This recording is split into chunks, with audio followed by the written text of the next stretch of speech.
Welcome back to Math Time with Professor Prime, and I'm your host as always, Professor Prime. Today we're going to talk about math and RPGs. For added context, we're going to talk about video game RPGs, and though tabletop RPGs are not the focus of this video, it's worth noting that a lot of what I'm going to say applies to them or extends from them.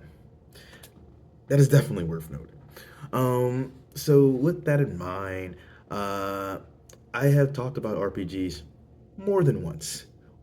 And I've talked about specific RPGs in like series, right? And I'm definitely gonna get into some of that here. I will be trying to avoid individual plot details for different games and series, but you can assume spoilers ahead just to be safe, but I'm gonna most likely avoid them because that's not the focal point here. But I'm definitely gonna talk about some series like in a more generalized sense. Like hey, well, I like this and so on and so forth. Okay, so yeah, let's get into it. So when it comes to RPGs, role-playing games, they could actually be a lot of things, and that depends on the imagination of the people developing said RPGs, and also depending on who you talk to a degree. They can be a lot of things. So I am going to talk about some things that I have found commonplace in a lot of RPGs over time, and how some things have like shifted, but what they are largely at their core, or what you're thinking of, or what most people are thinking of as an RPG, is still there. And I'm also going to talk about how I've seen a lot of RPG elements pop up in a lot of other games to the point where genre it starts to get bent, but that's not a bad thing. We're going to talk about it. So here's the thing. To get it started proper. Um, 2 minutes in. Okay, so I like RPGs, and part of that is they're deeply immersive. But why are they deeply immersive? That's a big part of it too, right? So my big thing is you have these worlds that you're exploring, and they pull you in, right? You're playing as a character, and sometimes that character does have like a story that's predetermined on a larger level, but maybe not. And then you have some where it's like, hey, you're making X choice and that leads to Y situation. And regardless of the case, whether it's something that's a little bit more free in the outcome, or something that's a little bit more strict, the idea is you're going in and, well, you're playing a role. You're in these characters' lives, right?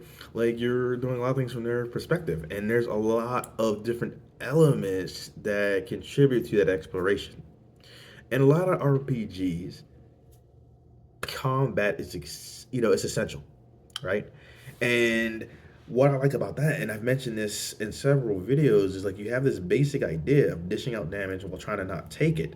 And from there, you just get a bunch of crazy things happen. And we're going to talk about that and how that's important to like exploring the story and worlds of several RPGs. So, right, you have that basic notion that, you have your health, and you're trying to keep said health, or trying to like just at a minimum not let it drop to zero. You're trying to keep it all, or at least not have it go to zero, and then you're trying to get your opponent's health to go to zero, and it's something that's inherently mathematical, right? And then from there, it depends on the game, but the idea is like, right, there are stats involved. Like, there's usually stats that you can see, and then there's stats behind the scenes, and like different damage calculations that are being done as well. And so that's a big part of a lot of RPGs. And I think one of the things that just really drags me in is that, like, for gaming, right, it's something that's inherently mathematical, as is everything. Math is everywhere and in everything, and it is everything. But there's a lot of math, right, that's done behind the scenes. Like, we get used to this idea of like math on that academic level, right? Of the ones that we're used to, because we gotta see the equations, we gotta see the numbers and all that stuff. But it's like, but what do those things represent? Why did we have them in the first place, right? The math is math, and whether we write it out or not, whether we're conscious of it or not. And I think though that because of how math is like how it tends to get depicted, uh, you know, people don't necessarily see it as something that's everywhere as much as they could. And there's just like a lot of other factors in that too. But we're always doing math all the time, and I think like with RPGs though, at least a lot of the ones that I've played over the years. When you think of an RPG, you think of that like combat, you think of the, dishing out damage while trying to not take it, and you think about stats, right? Like you're typically gaining experience points and you're leveling up with those experience points, and whether you can control how the stats are distributed or they just grow as you grow in a predetermined way, it's math that you can see, right? It's math that has an impact on you. And even though, there's always going to be behind the scenes math, you can see it, you can feel it. And a lot of games, right, you have that idea of like, hey, you're dishing out damage, you're trying to avoid taking it, right? And you have your stats that impact that, and you're gaining experience from your encounters and maybe some other things like ability points, depending on the game. But the idea is, you're getting experience points and you're leveling up and your stats are increasing. You're growing is your character is growing. They're growing is you're growing. And like maybe it's one character, maybe it's several. But the idea is it's an awesome thing because it's an interactive opportunity to practice and build empathy. I say that about video games like a lot over time, or I have started to say that a lot over time because I don't feel like it's the thing that gets talked about enough because there's so many people out there that will downplay video games. They don't see it how it is, and for me, video games is this brilliant intersection of math and art, and people instead of seeing like what it could be, they downplay it, but it's like, hey, you're missing out. You're literally in someone else's shoes, like when you're playing a game. And math is being used to have this sense of empathy, right? Because it's like, again, you're growing as your characters are growing. They're growing as you're growing. And as you sorry, as you combat different opponents, right? And you progress throughout that world and explore the story or explore the world and progress through the story, whichever or both. Um, you feel the impact of that math, and then you got to figure like the scale and scope of that world has been determined, and like how you move through it, even when it's a choice, there's a certain calculation to providing some decent experience. And there and then for like a lot of RPGs, right, there's a lot of customization that ends up, you know, happening, right? Because here's the thing, right? So you have that basic idea of dishing out damage and trying to not take it, and then you have the idea of stats on top of that, and then like leveling up and gaining your experiences. And so it's like you're growing is your character's growing, they're growing as you're growing, and you're getting stronger the more you fight, and being able to navigate through that world and fight stronger opponents makes you even better. And then for a lot of RPGs, you have equipment, right? Like maybe you get some gear, maybe you get some armor, and maybe an accessory or two or three, depending on the game. But there's usually some system in place that allows you to customize people through that further use of equipment, and that can boost your stats. That can give you different abilities, right? And then for a lot of RPGs, there's some elemental play, right? Like you're having some opponents be weak to this element or that element, or they're strong against this element or that element, and this may extend to your characters. And so you have that idea of getting involved in them world at large, and it's just more math, right? Because it's like, hey, you're dishing out even more damage or you're taking less damage, um, whatever the case may be. And then for a lot of RPGs, you have status effects, right? You have things like poison, things like confuse, things like sleep. And just to go quickly through those few things, it's like with poison, right? You have the idea that, hey, your health is slowly but surely trickling down, or sometimes it may be aggressively trickling down, depending on the nature of poison in a given game. But it's something that's affecting your health. And confused, it's like, hey, maybe you still attack your opponent, but maybe you attack your allies, and maybe you attack you. You're still dealing with this idea of damage, and you're getting less control of it. And for something like sleep, well, you can't dish out damage, and you're more liable to take it. And unless you have another character, he'll, have them recover from that status, then that could be a problem, right? Um, And so you have like these different systems where it's just like there's a really basic principle of like, hey, you're navigating this world, you're navigating this story, you're dishing out damage, and maybe there's some luck involved, right? So you're dealing with the idea of probability and damage. You're dealing with different stats in general. You're dealing with status effects. You're dealing with different elements, and these are things that are like typical, right? And then you have that idea of like and I think this is a big thing that doesn't always get talked about either, but a lot of RPGs, like a lot of games in general, have their own currency system, right? You have a whole like economy in a lot of these games. And so like you have that idea of an economy of storing up these items and like maybe selling them, um, and you have the idea of like being able to buy these items, and hey, maybe things vary region to region. Like maybe things are way more expensive in this area or that area, and you got to decide what you want to do and what you want to buy, and if it's going to be of value to you. And then for the stuff that you sell, it's like, hey, you got to decide, is this worth selling? Are you getting enough? And so it's like you can use the items that you accrue and battle, or maybe some of these items. Well, I mean, you can use them all, like, but it's just the way, right? Because like some of those items might be general, in which case, like, hey, maybe you have an item option and you can use something like a potion to recover your health, or different items that remove status effects, or different items that like give you buffs or give debuffs to your opponent, right? And then you have items like your gear, right? And of course, that's going to be used in battle too. And so you have all these things that are like pretty commonplace, and they're used as you like navigate throughout that world. And in some cases, like in a lot of Final Fantasy games, eventually there was the idea of like a limit break. Um, Sometimes it's called that, sometimes it's not. But the idea is like, hey, well, maybe I can do X thing and then release a special attack, and it's usually like, hey, maybe I'm accruing a certain amount of damage and filling a limit gauge and then unleashing that. But the idea is like, hey, there's usually some special way to attack. And so again, these are like some things that are pretty common. And so you kind of have like this core, like template that people like tend to crib from, right? But then they make it their own. And I think that's interesting because like a lot of things that like I said, they appear in like a lot of RPGs, like and with Final Fantasy, they kind of like have that basic idea of an RPG, like a lot of the things that I said, but then they make it their own.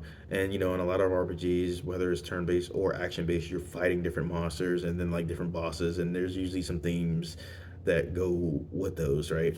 And that's pretty cool. And there's math in all of that, like math in the combat, of course, and everything that we set up until this point, but math in the music and how it's supposed to make you feel, how it's composed, how it gets across to you. And honestly, a lot of RPGs have some amazing music, right? Um, so with that in mind, I feel like there's a lot of other things that I could talk about, but I want to talk about like some individual like RPGs slash series that have been there over years. Oh, and also I'd like to say like because there's a weird thing that I noticed over years where like some people don't consider Pokemon an RPG, and that's a weird move. It's an RPG in the sense that a lot of people consider RPGs. Um, in some pretty core ways, in pretty much every way that I had mentioned. And I just wanted to mention that. Um, so I wanted to talk about some individual RPGs, and I guess like Pokemon was a good starting point. But I'm also going to talk about how a lot of games have RPG elements, and we'll get to that before closing out. Okay, so um, if I had to say what my first RPG was, just like honestly, I've been gaming for a long time, a long, long time. Um, Over 30 years. I'm 37 right now, and I'm pushing 38 at the time of recording. So it's been a minute, but if I had one that I recall, it would be Pokemon, right? Starting with Pokemon Red. And so for me, that was such a like great way to start off an RPG, right? Fixation. Because it has a lot of the common themes that like we've talked about here, And even though it like okay, so it's like it's a weird thing, right? Because Pokemon is something that is actually like it's pretty accessible on one level, and then on another level there is a lot going on, right? Because like you usually have like a certain cast of characters that you're playing as, right? Like you have your party with with a lot of RPGs with Pokemon. It has that idea because like some of the games that I want to talk about at this point, they're taking those ideas and then they're kind of expanding from it, right? Um, so with Pokemon, it has the same ideas. It has the idea of a party, but you can switch out your party. Like if we're just looking at that first generation of Pokemon, right? You have 151 Pokemon that you can choose from, and you have a team of six that you can play that you can choose out like outside of battles, right? When you hit like a PC, um, where you're storing the Pokemon, and so it's like it can get kind of wild because like you're getting good stock of like the different elements and how they interplay, or like the types in this case, same thing. You're getting an idea of how all those play, and you're kind of having to adjust your strategy and all that. But it ends up being a pretty accessible game because of how it all comes to you. You know what I mean? So it's like it's simple in some ways, but complex in others. And I dig that because it's like it gets across like a lot of things of what I was talking about with an RPG, but it has some fun twists. And that's the big thing with a lot of RPGs that stick with me. It's like they have that core that I like, but they're adding something for it. Like for Pokemon, they have a lot of variety, right? And there's actually some strategy that you're going to have to use at a certain point, right? And then you have things like Final Fantasy, and they fascinate me because they have like that core those core elements that I mentioned about like RPGs. And again, like RPGs can really be just about anything if you're careful and depending on who you talk to. But in terms of like, traditional RPGs using like a lot of the core elements that I described, Final Fantasy is interesting in the regard that they have those, and then they have a lot of things that they add in that are, Final Fantasy, if that makes sense, right?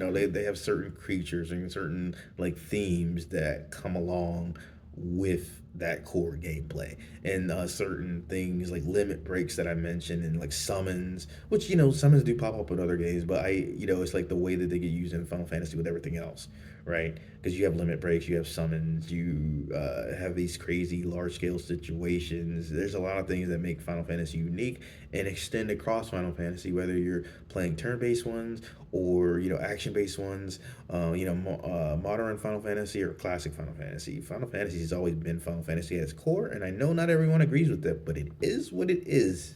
And in this case, it's Final Fantasy. So in Pokemon and Final Fantasy, they're particularly like popular RPGs. One that it should, by all accounts, to me, be way more popular than it is like The Legend of Dragoon. That's one hell of a game. It's unique, right? Because you have this idea that they have a lot of the things that I just mentioned, right? They have that core RPG feel that you're probably used to, right? But then they have the idea of the addition system, and which is cool in its own, right? Because it adds an interactive element to a turn-based game, right?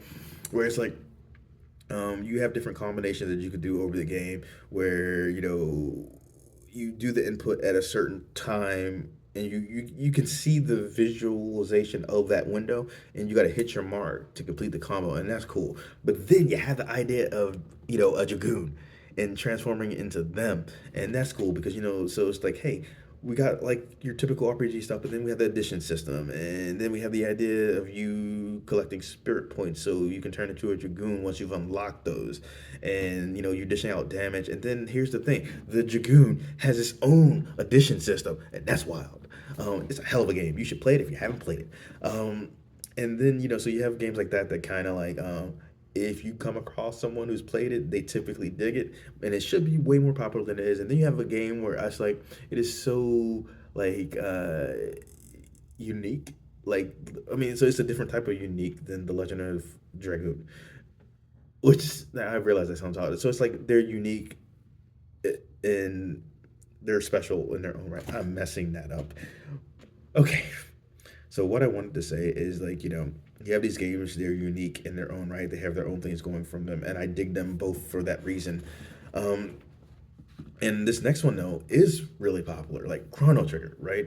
Like that has a lot of the RPG elements that I mentioned, but then they're doing their own thing. Like time travel is a big part of the narrative in that game, and honestly, gameplay, and that's pretty cool. And they're doing some awesome things there.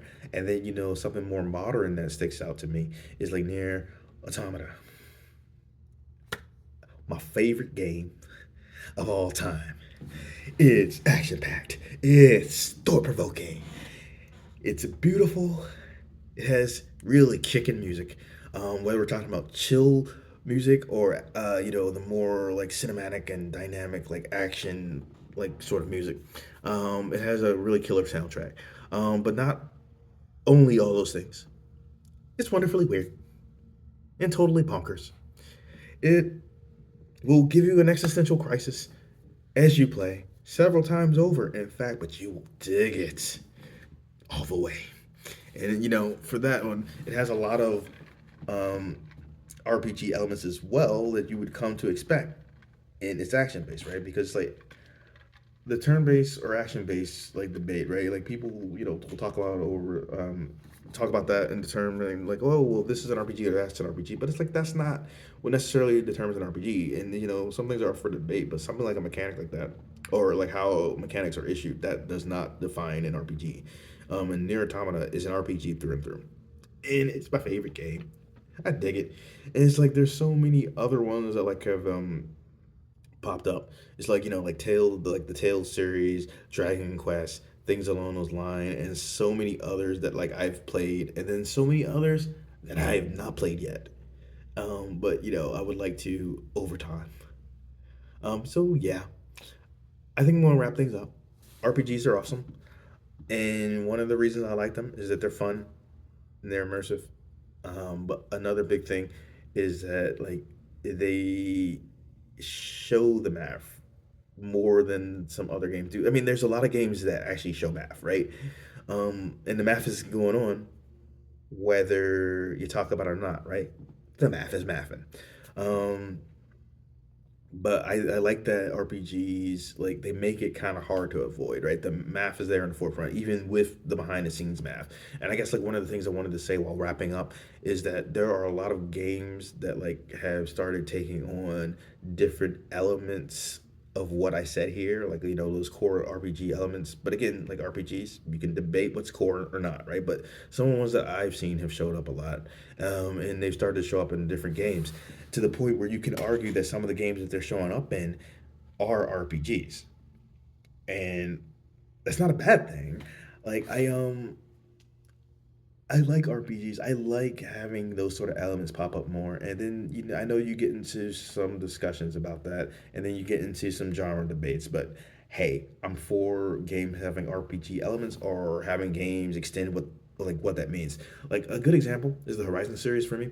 So for me, that's an RPG through and through. Like they have a lot of the elements that I said, and they put you in Aloy's shoes, and you're playing as her, but the experience is going to be slightly different for everybody because you're getting very immersed in the Horizon world, right? And Horizon Zero Dawn and Horizon Forbidden West, they're excellent games. So Horizon Zero Dawn was the first one I played, and it haunts me with its awesomeness. And Horizon Forbidden West came along, it added a bunch to the equation, so to speak. It felt like a sequel in a good way. Like, and it's just one big world. And it's like if Horizon Forbidden West feels like its own thing, and at the same time, it's like you can't really divorce it from Horizon Zero Dawn. But my point of bringing those up is like those are absolutely RPGs, and I don't care what anyone says about it. But some might argue that they have RPG elements. So it's like, but at what point does it become an RPG? It's debatable, but but that's where I'm at with this. Like some games, it's like okay, fine, you can say they have RPG elements, and I'm glad that they do. And some games, at a certain point, it's like it's an RPG. So yeah, to end things though, I dig RPGs, I dig math, I dig gaming. They all work so well together. I'll see you in the future.